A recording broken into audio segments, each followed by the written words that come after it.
Hello పిల్లలు ఎలా ఉన్నారు this is your Naushad Khan welcome to my channel easy learning in detail way 8 mark questions సంబంధించి ఈ రోజు మోస్ట్ ఇంపార్టెంట్ అండ్ గ్యారంటీగా వచ్చేటటువంటి ఒక మోడల్ ని మనము డిస్కస్ చేద్దాం see the sum here see the following data gives the information on the observed life times see lifetimes of 225 electrical components, then find the mode of the data అని ఇక్కడ question ఇవ్వడం జరిగింది. This question comes from the chapter statistics. See mode, median and mean కి సంబంధించి ఒక problem 8 mark question గా గ్యారంటీగా వస్తుంది.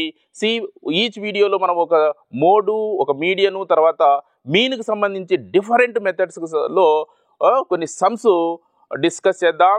Let's see the solution of this problem. See here is a data of electrical components life times in hours and their frequencies, అంటే number of components ఎన్ని ఉన్నాయి. C 0 to 20 hours మాత్రమే దాని యొక్క life time ఉండేటటువంటి electrical components are how many? They are 10. See here electrical components are what?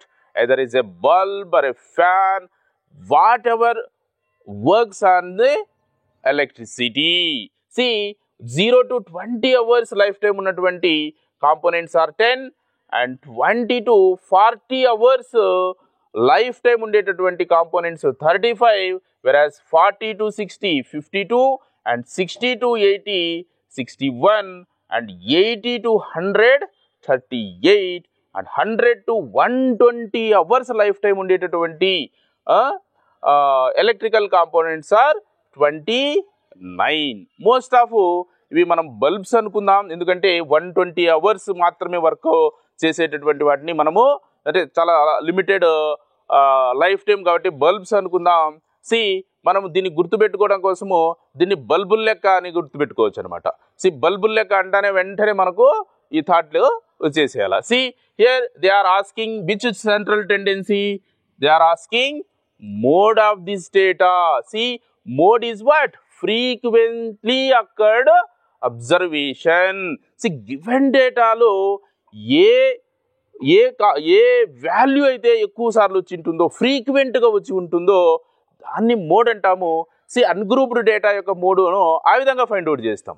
మరి this is what? This is a grouped data ఇచ్చినప్పుడు హారిజాంటల్గా data ఇచ్చింటారు, దీన్ని ఈ విధంగా వర్టికల్గా రాసుకుంటాము. మరి ఎక్స్ట్రా ఏ కాలము రాసుకో మోడ్కు, జస్ట్ గివెన్ కాలమ్స్ను బేస్ చేసుకొని సూటబుల్ ఫార్ములాని యూజ్ చేసి ఈ డేటా యొక్క మోడ్ ఈజీగా ఫైండ్ అవుట్ చేయవచ్చు. See what is mode? Mode is frequently occurred observation in ungrouped data. whereas in grouped data, see ఏ గ్రూప్ అయితే, ఏ క్లాస్ ఇంటర్వెల్లో అయితే హైయెస్ట్ ఫ్రీక్వెన్సీ ఉంటుందో that class interval is a modal class. See the data యొక్క mode అనేది ఆ క్లాస్లోనే ఉంటుంది, మనకు వచ్చేటటువంటి ఆన్సరు ఆ క్లాస్లోనే, ఆ క్లాస్ మధ్యలోనే ఉండడం జరుగుతుంది. See the frequencies here. See the highest frequency is what here? It is 61. See this class interval is what? It is modal class. See here, modal class is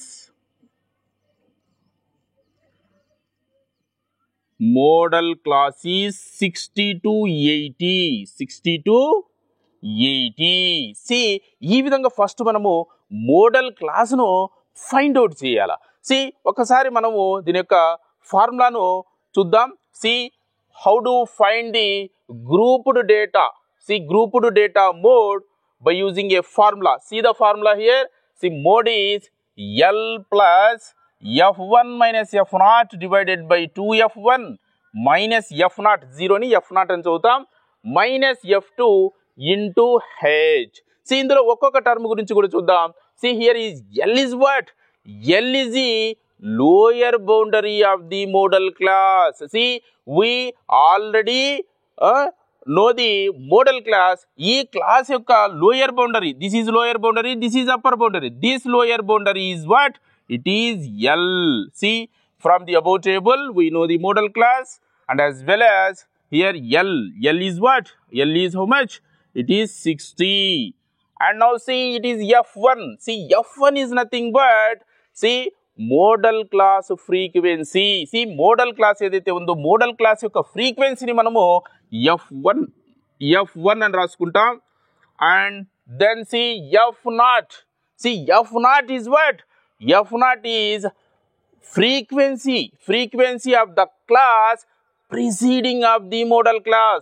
See, this is modal class, this is the preceding class. See, this class frequency is what? It is F0. F0. And see, F2. See, what is F2? F2 is nothing but, see, frequency of the class interval which is succeeding to the modal class. Succeeding ante next class frequency ni manamu F2 antam. See, దీనికి next class వచ్చేసి 80 to 100. This class frequency is what? It is F2. See, and finally H calculate చేద్దాం. See, first ఈ డేటాను మనము ఇక్కడ రాసుకుందాం. See, we know the L here and F1. See, F1 is what? It is 61. And F0 is 32. And F2 is what? F2 is 38. Now, see H. What is H? H is the size of the class or height of the class. See, how do you find the height or size of the class? Just the difference of lower boundaries or upper boundaries of any two successive classes. See, వెంటనే ఉండేటటువంటి any two వెంటనే ఉండేటటువంటి two classes తీసుకొని, let's see, these two are successive classes, వెంటనే ఉండేటటువంటి classes. వీటి యొక్క lower boundary difference, see, 40-20 difference is 20, 60-40 difference is 20. See, lower boundary difference కానీ upper boundary difference కానీ మనము size of the class అంటాం. ఎక్కడ చూసినా కూడా, ఇక్కడ చూడండి, 180, 20, 120, 100 difference is 20. This is what? This is the height of the class or size of the class. In this case, the height or size of the class is 20. ఈ విధంగా ఈ given data నుంచి వాల్యూస్ అన్ని రాసుకుంటాం. ఫార్ములాలు ఏవైతే అవసరమో అవన్నీ రాసుకున్నాం. జస్ట్ ఈ వాల్యూస్ అన్ని ఇక్కడ సబ్స్టిట్యూషన్ చేసి మనం సింప్లిఫికేషన్ చేస్తే we get the mode of this data. See, the mode lies between 60 to 80 because it is a modal class. మనకు వచ్చే ఆన్సర్ కూడా 60 to 80 మధ్యలోనే ఆన్సర్ వస్తుంది. అంటే ఎగ్జాక్ట్గా 80 అని కాదు, 60, 80 మధ్యలో ఉండేటువంటి వాల్యూస్ అంటే 61 కానీ 62, 63, 65, 66, 67 అండ్ సో ఆన్ 79 వరకు ఏదో ఒక వాల్యూ అవుతుంది. ఆ విధంగా మనం క్యాలిక్యులేషన్ చేసిన తర్వాత ఆ రకమైనటువంటి వాల్యూ వస్తే మనం కరెక్ట్గా ఆన్సర్ చేసాము అని అర్థం అనమాట. లేదంటే 60 కన్నా తక్కువ వచ్చినా 80 కన్నా ఎక్కువ వచ్చినా మనం ఎక్కడో పొరపాటు చేసామని అర్థము. మనం ఇంకోసారి క్రాస్ చెక్ చేసుకుంటే సరిపోతుంది అనమాట. నౌ సి ఈ వాల్యూస్ అన్ని కూడా ఇక్కడ సబ్స్టిట్యూషన్ చేద్దాం. C the formula is what? Mode is L plus F1 minus F0 divided by 2F1 minus F0 minus F2 into H. See, on substituting these values, see, L is what? L is about 60. So 60 plus F1 minus F0. F1 minus F0. See, F1 is 61, F0 is 32. See, F0 is not 32, it is 52. Sorry, 52.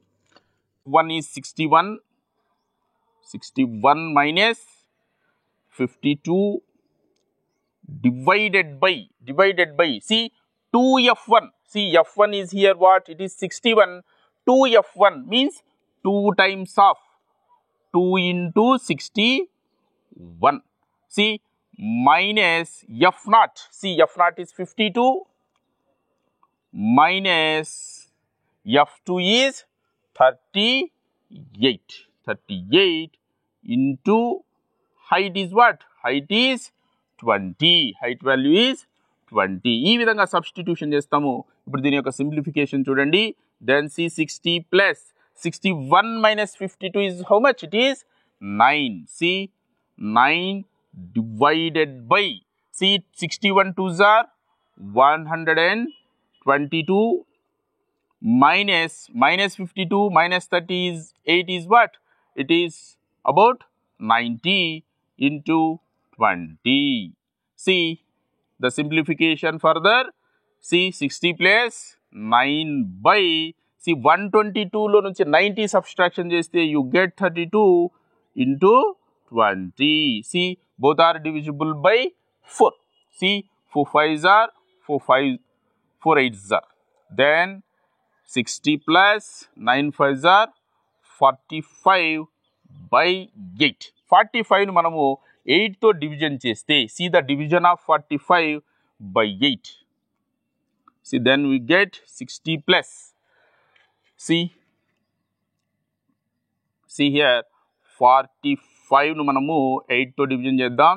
See 8 5s are 40, remainder is 5, point place చేస్తాం. Then it is 50, 5 6s are 48 and remainder is 2, 0 get down చేస్తే then 8 2s are 16, remainder 4, then 0, 8 5s are 40, remainder 0. Then you get how much? It is 5.625. See the sum is 60 plus 5 is 65 and the decimal part is 0.625 and more importantly see ఈ వాల్యూకు మనము ఇక్కడ unit రాయాలి. See this comes in this class interval, that is 60 to 80. చూడండి 65.625. See these are what? These are hours, lifetimes of electrical components. So 65.625 hours అని ఇక్కడ ఖచ్చితంగా నువ్వు unit అనేది మెన్షన్ చేయాల్సి ఉంటుంది. ఇక్కడ మనకు ఏజ్ అయితే ఇయర్స్ అని, ఇక్కడ ఏజ్ ఇయర్స్లో ఇస్తే ఇయర్స్ అని, ఇక్కడ నంబర్ అయితే నంబర్ కానీ ఏదైనా కానీ స్పెసిఫిక్గా దాని యొక్క యూనిట్ని ఇక్కడ మనము ఖచ్చితంగా మెన్షన్ చేయాల్సి ఉంటుంది. So therefore finally mode of the data, mode of the given data is how much? 65.625 hours. ఈ విధంగా మనము కన్క్లూజన్ కూడా రాసినట్టయితే we will get full out of full marks, that is 8 marks. Now let's see third sum. See here, find the zeros of the polynomial x square minus 2x minus 8 and verify the relationship between the zeros and the quotient అని అడిగారు. Let's ఇక్కడ ఒక polynomial ఇచ్చారు, ఆ polynomial zeros find out చేసి జీరోస్కు తర్వాత పాలినామియల్లో ఉన్నటువంటి coefficients like X square coefficient and X coefficient constant terms మధ్య రిలేషన్ని ఎస్టాబ్లిష్ చేయమంటున్నారు, అంటే చెక్ చేయమంటున్నారు. సి ఫస్ట్ మనం ఏం చేస్తాము, గివెన్ పాలినామియల్ రాసుకుంటాం. See given polynomial is what? It is P of X which is X square minus 2x minus 8 and see to find the zeros of this polynomial let p of x is 0. Then see what? X square minus 2x minus 8 is equals to 0. ఈ quadratic polynomial ని మనము factorization method లో solve చేస్తే we will get the value of x which are zeros. See the factorization, minus 8 into x square which is minus 8x square. See here the middle term is what it is? Minus 2x. See minus 2x, middle term minus 2 రావాలి. See the product is minus 8 రావాలి, difference 2 ఉంది కాబట్టి. See ఇక్కడ మరి 4x 2x are suitable factors, 4x and 2x, difference is 2 here. So ఇక్కడ minus 2 రావాలి కాబట్టి minus, ఇక్కడ see minus 4x plus 2x is minus 2x and the product is minus 4 into 2 minus 8 and x into x, x square. In place of minus 2x we can write minus 4x and plus 2x. Then see x square minus 4x plus 2x minus 8 equals to 0. Two terms lo manamu x common out chestam, then this will be x minus 4 and here both are divisible by what? They are divisible by 2 here. So 2 to division cheste, then see here you get x, here minus 4 which is equals to 0. In both the terms you have x minus 4 as common, then x minus 4 into it is x plus 2 which is equals to 0. See, either x minus 4 is 0 or x plus 2 is 0. Therefore, x minus 4 equals to 0 or x plus 2 is equals to 0. Then x is equals to 4 or x equals to minus 2. So, these are what? These are zeros. Therefore, zeros of x square minus 2x minus 8 are 4 and minus 2. మరి ఇప్పుడు verify the relation between the zeros and the coefficients, అంటే వీటి యొక్క sum of zeros and product of జీరోస్ను find out చేసి వచ్చిన result మరి కోఎఫిషియంట్కి ఏమైనా రిలేషన్ ఉందేమో చూద్దాం. See sum of zeros, sum of zeros is equals to what? 4 plus 4 is 1 0, another 0 is minus 2, which is 4 plus minus 2 is what? It is plus 2. See, plus 2 కు మనకు ఇక్కడ కోఎఫిషియంట్ చూడండి, ఇక్కడ x కోఎఫిషియంట్ ఏముంది మనకు, ఇక్కడ minus 2 ఉంది, కానీ ఇక్కడ రిజల్ట్ ఏమొచ్చింది మనకు plus 2 వచ్చింది. So plus 2 can be written as minus of minus 2. So ఇది ఒక రేషియో మాదిరి అవుతుంది. సో డినామినేటర్లో మనకు ఏం రావాలా, ఇంకో కోఎఫిషియంట్ రావాల్సి ఉంటుంది. చూడండి, కాన్స్టాంట్ టర్మ్ 8 ఉంది, ఇక్కడ x స్క్వేర్ కోఎఫిషియంట్ 1 ఉంది. సి ప్లస్ 2 ఉండాలంటే ఇక్కడ డివైడెడ్ బై 1 ఉంటే ఇది సూటబుల్ అవుతుంది. So the relation is what? Minus coefficient of x divided by coefficient of x square which is equals to minus of. In the same way ఇప్పుడు మనము product of zeros find out చేద్దాం. ప్రోడక్ట్ ఆఫ్ zeros is equals to 1 0 is 4, another 0 is minus 2. 4 into minus 2 is what? It is minus 8. See, minus 8 కు ఇక్కడ coefficient కి ఏమైనా relation చూస్తే ఇక్కడ చూడండి, constant term exactly equal to minus 8. So this can be rewritten as minus 8 upon, ఖచ్చితంగా మనకు డినామినేటర్లో ఇంకొక కోఎఫిషియంట్ కావాలా. So that would be x square coefficient. That is equals to what? minus 8 is what? It is constant term, coefficient of x square. ఈ విధంగా వీటి మధ్య ఉన్నటువంటి రిలేషన్ మనము ఎస్టాబ్లిష్ చేయడం జరుగుతుంది, అంటే వాటి మధ్య ఉన్నటువంటి రిలేషన్ని వెరిఫై చేయడం జరుగుతుంది. Now let's see question number 6. See here, if tan a plus b is root 3, cot a minus b is root 3 and a plus b lies between 0 to 90 degrees and a is greater than b, then find the values of a and b. ఇక్కడ angle a angle b find out చేయమంటున్నారు. Let's see first given రాసుకుందాం.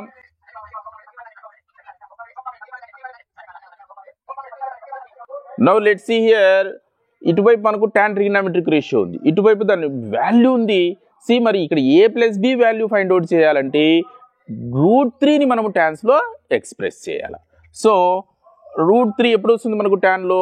When ever it is 60 degrees, that is tan 60 degrees is root 3. So then this will be what? tan a plus b is equal to, in place of root 3 we substitute tan 60 degrees. Now both sides same trigonometric ratios ఉన్నాయి కాబట్టి then a plus b is equal to what? It is 60 degrees. Therefore a plus b is equals to 60 degrees. Let it be equation 1. Now see, cot a minus b is equals to root 3. cot లో ఎప్పుడు వస్తుంది root 3? Whenever it is 30 degrees, that is cot 30 degrees is root 3. So we can write this as cot a minus b is equals to, in place of root 3 we substitute cot 30 degrees. Now see, both sides same trigonometric ratios ఉన్నాయి కాబట్టి angles ని మనము corresponding person equate చేస్తాం. then a minus b is what? It is 30 degrees and this be equation 2. Now see, ab values find out చేయాలి. this is a plus b and this is a minus b. just add చేస్తే b value cancel అవుతుంది. The equation will be in terms of a. ఈజీగా మనం a value find out చేయొచ్చు. A value find out చేస్తే b value ఈజీగా find out చేయవచ్చు. See equation 1 plus equation 2, equation 1ని మనం ఈక్వేషన్ 2తో యాడప్ చేస్తే then see what you get. What is equation 1? It is a plus b. ఇదే విధంగా హారిజాంటల్గా యాడ్ చేద్దాం. Plus b left hand side add చేద్దాం. First a minus b is equals to right hand side b add చేస్తాం. That is 60 degrees plus 30 degrees. Plus b minus b gets cancelled. A into a is what? It is 2a. 2a is equals to 60 plus 30 is 90 degrees. Then 2 is 245 degrees. Therefore, value of a is 45 degrees. So, a value 45 degrees అయితే a value ని మనం either of the equations లో substitution చేస్తే we will get the value of b. Substitute a is 45 degrees in equation 1. What is equation 1? Which is a plus b is equals to 60 degrees. In place of a we substitute 45 plus b is equals to 60. Therefore, b will be 60 minus 45 degrees. That is b is 60 minus 45 is what? It is 15 degrees. Therefore, a equals to 45 degrees and b equals to 15 degrees. ఈ విధంగా దీని యొక్క solution మనము చెప్పుకోవచ్చు. If a is subset of b, a is subset of b అంటే which means all elements of a present in set b. n of a is 4. See, number of elements in set a is 4. n of b is 6. Number of elements in set b is 6. Then find number of elements in set a union b. a union b లో ఎన్ని elements ఉంటాయి అంటున్నారు అన్నమాట. See, if మామూలుగా మనకు n of a union b formula తెలుసు అంటే a intersection b కూడా తెలియాలి. n of a intersection b తెలిస్తుంటే చేస్తూ ఉంటుంది. So first n of a intersection b కనుక్కుందాం. If a is subset of b, n of a intersection b, which means చూడండి ab 2 sets తీసుకున్నాం అనుకోండి, ఏలో ఉండే ఎలిమెంట్స్ అన్ని బిలో ఉన్నాయంటే అర్థం ఏమంటే కామన్ ఎలిమెంట్స్ ఏమవుతాయి, ఏలో ఉండే ఎలిమెంట్స్ అవుతాయి అనమాట. So that's why n of A union B is equals to n of A. ఎప్పుడు జరుగుతుంది అంటే whenever A is subset of B. So n of A intersection B is 4. So now we can easily find n of A union B by using the formula that is n of A plus n of B minus n of A intersection b. See, n of a and n of a intersection b రెండు equal కాబట్టి substitution కూడా అవసరం లేదు, indirect గా answer చేయొచ్చు. So n of a union b is equals to n of b. So n of b value is what? It is 6. So direct గా దీన్ని మనం గుర్తు కూడా పెట్టుకోవచ్చు. whenever a is subset of b, n of a intersection b equals to n of a and n of a union b is equals to n of b అని మనము దీన్ని గుర్తుకు పెట్టుకోవచ్చు అన్నమాట.